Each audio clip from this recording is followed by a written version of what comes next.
Guys, आज की video में बात करें पैसे एपिसोड 2 की। इफ इनके सब तक पहला एपिसोड नहीं देखा, जहाँ पे मैंने बात करी शिनिची को उसके छुटकू से परानी कैसे मिला, तो देखना बनता है। प्ले लिस्ट का लिंक वीडियो के डिस्क्रिप्शन में मिल जाएगा, बढ़िया से जाके चेकआउट कर सकते हो। इस एपिसोड की स्टार्टिंग होती है अंधकार एक कारनामे से, जहाँ पे इस अबला नारी पे जोर जमाने के लिए आए ये 3 लोंडे। बट इस लड़की को सेफ गार्ड करते हुए एक बंदा आता है और इसे अपने साथ ले गया।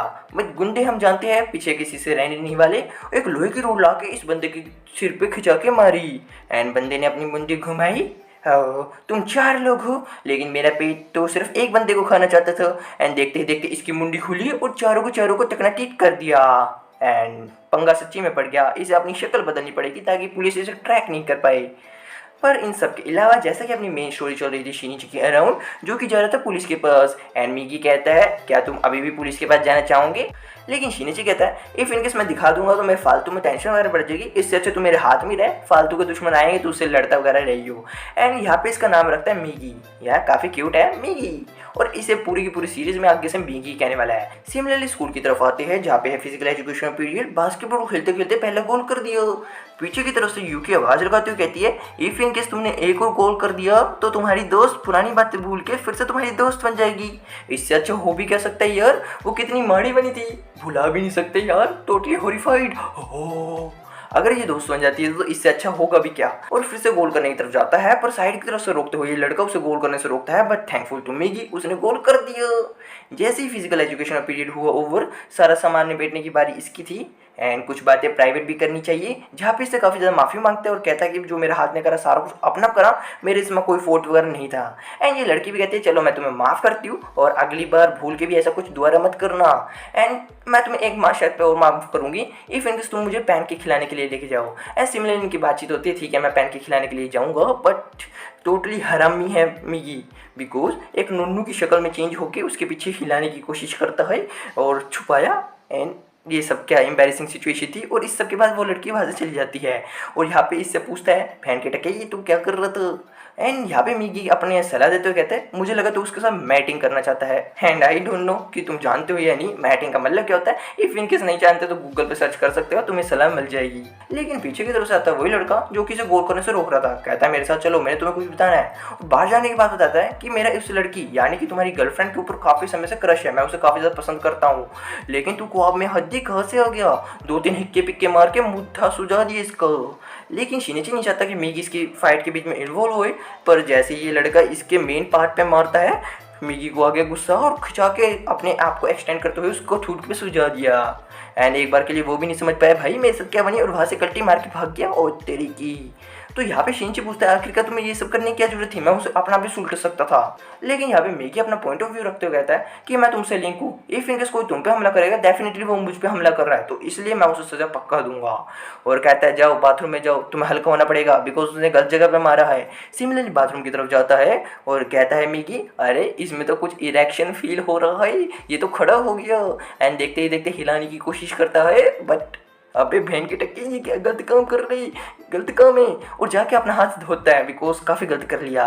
एंड पीछे की तरफ आता है लड़का जो कि उसके साथ हल्का होने की कोशिश कर रहा था और कहता है अरे भाई ये तू अकेले अकेले किससे बातें कर रहा था, सच में क्वाइट एम्बैरेसिंग। सो जैसे ही क्लास में आता है यूकी से बात होती है। यूकी पूछती है कि तुम्हें पता है आजकल इतने सारे मर्डर के केस फैल रहे हैं, जो कि विक्टिम की बॉडी है उसके छोटे छोटे छोटे छोटे स्लाइस करके सड़क पे पाई जाती है।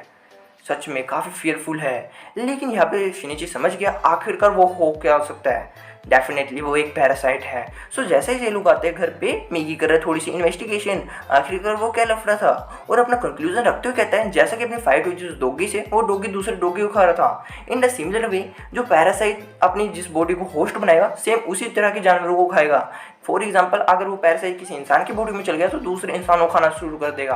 आप तुम जान सकते हो कि बाकी काफ़ी सारे पैरासाइट आ गए जो कि इस दुनिया को खोखला करते जा रहे हैं। लेकिन जैसा हम जानते हैं शिनिची है थोड़ा सा काइंड हार्टेड और कहते हैं कि हमें बाकी इंसानों को बचाना चाहिए। बट मिगी नहीं चाहता कि तुम कैसे लफड़े में पड़ो, बिकॉज डेफिनेटली तुम किसी ना किसी पंगे में पड़ जाओगे, हो सकता है कोई पैरासाइट तुम्हारी जान भी ले ले, और वो तुम्हारी जान लेगा तो एब्सोल्युटली मैं मर जाऊंगा। और मैं नहीं चाहता कि मैं मरूँ तुम्हारी वजह से।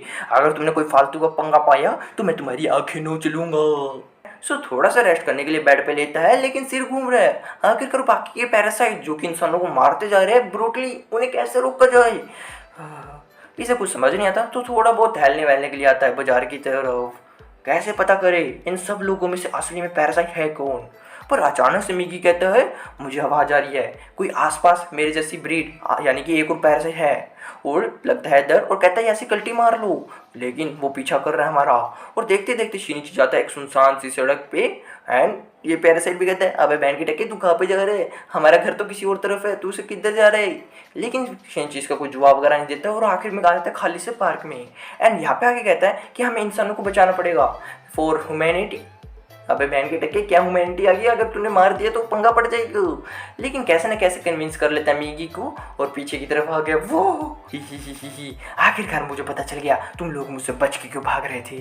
असल में तुमने अपने होस्ट का दिमाग नहीं खाया, जिसकी वजह से तुम और तुम्हारा होस्ट अलग अलग है। ये तो काफ़ी ज़्यादा अमेजिंग है, लेकिन मैं तुम्हें एक सुझाव देता हूँ, क्यों ना तुम मेरे साथ जुड़ जाओ। हम दोनों मिलके इसी शरीर को चलाएंगे और दुनिया के सबसे ताकतवर एक पैरासाइट बन जाएंगे जो कि 140 साल तक जिंदा रहेगा। हा हा हा। लेकिन मिगी होती थोड़ी सी कंफ्यूजन, आखिरकार एक बॉडी के अंदर दो पैरासाइट कैसे रह सकते हैं। कंफ्यूजन की कोई बात नहीं, और देखते देखते ये वाला पैरासाइट अपना हाथ काट देता है और कहता है कि तुम यहाँ पे फिक्स हो सकते हो, हम दोनों इसके ऊपर राज करेंगे। एंड देखते ही देखते उस तुम्हारे होस्ट को खा जाएंगे जो कि काफ़ी टेस्टी होगा।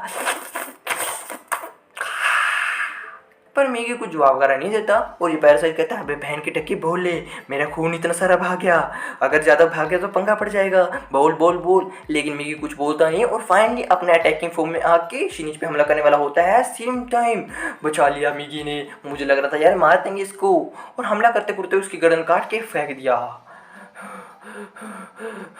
शिनिची की भी ऐसे धड़कन एक बार के लिए रुक गई थी भाई। इतनी सी फाइट के बाद शिनिची पूछता है तुम तो मुझे छोड़ के जा सकते थे, आखिरकार तुमने मेरी जान क्यों बचाई। तो मिगी अपना पॉइंट ऑफ व्यू रखते हुए कहता है बेशक मैं उसके पास जा सकता, लेकिन फ़ायदा क्या, मुझे उसका गुलाम बन के रहना पड़ता। इससे अच्छा मैं अपना मालिक यहाँ पे हूँ, और जैसा कि मैं तुम पर डिपेंडेंट हूँ तो मुझे तुम्हें बचाना ही था बेवकूफ़। एंड आते हैं घर पे थोड़े बहुत रेस्ट के साथ, होता है इसे पिंकी पे गर्व, आखिरकार इसने बचा लिया, अच्छी वाला सिक्योरिटी गार्ड है। सिमिलरली अगला दिन होता है जहाँ पे अपनी फ्रेंड को वादा किया था पैंकी खिलाने का। एंड थोड़ी सी मजाक मस्ती भी चलती है, लेकिन शिनिची के मन में चल रही है कन्फ्लिक्ट, क्या मुझे उसे बताना चाहिए मेरे पास मिगी है या फिर नहीं। और थोड़ा सा वैसे ही टाइम पास के सवाल पूछता है क्या तुम्हें जानवर पसंद है। हाँ डेफिनेटली मुझे जानवर पसंद है, लेकिन सिर्फ वो जो कि काफ़ी ज़्यादा क्यूट हो। क्रीपी जानवरों से मुझे काफ़ी ज़्यादा डर लगता है। एंड वी नो मिगी तो टोटली क्रीपी है यार, इतना ज़्यादा क्रीपी जिसके बारे में कुछ कह नहीं सकते ही। और थोड़ा बहुत टहलते टहलते दिखते हैं इन्हें पार, जहाँ पे ये बच्चे शेता रहे हैं इस छोटी सी बिल्ली को दहूस के प्लेग्राउंड के अंदर, जिसे देखते हुए थोड़ा सा गुस्सा आता है। शिनिची जाता है उस बिल्ली के पास, बाहर निकाला और कहता है इसके अंदर भी जान है यार, तुम क्यों पागलों तरह से दुखी कर रहे हो। बाहर निकाल के छोड़ दिया और जाता है वापस की तरफ। बट टीनेजर होती है और गुंडे मवाली तो गुंडे मवाली होते हैं। पीछे की तरफ बट्टा चक्के उसकी तरफ मारा, बट शिनिची ने एक ही बार के अंदर पकड़ ली तीनों के बट्टे को और कहता है मैं तुम्हें कच्चा चबा दूंगा। है एक बार के लिए तो बच्चे क्या, मैं भी डर गया था। और थोड़ी सी मजाक मस्ती के साथ इनका खुशहाल दिन जहाँ पे ये खेल रही है। लेकिन एक बार के लिए कैमरे का एंगल शिफ्ट होता है दूसरे सीन पे, जहाँ पे ये लेडीज इन एक्चुअल ये भी एक पैरासाइट है, वो भी काफ़ी ज़्यादा भयानक और काफ़ी ज़्यादा खतरनाक। एंड पीछे एक और बंदा वो भी पैरासाइट है जो कि अपने शुरू में देखा था, उसने अपना फेस चेंज कर लिया। And they were in totally naked position और इनके बीच में थोड़ी सी बुच्चू होती है। सो यार आज की वीडियो में सिर्फ इतना ही था। आई होप अमेजिंग लगी होगी। ऐसी और वीडियोस के लिए चैनल को सब्सक्राइब कर लेना। तब तक के लिए बाय बाय।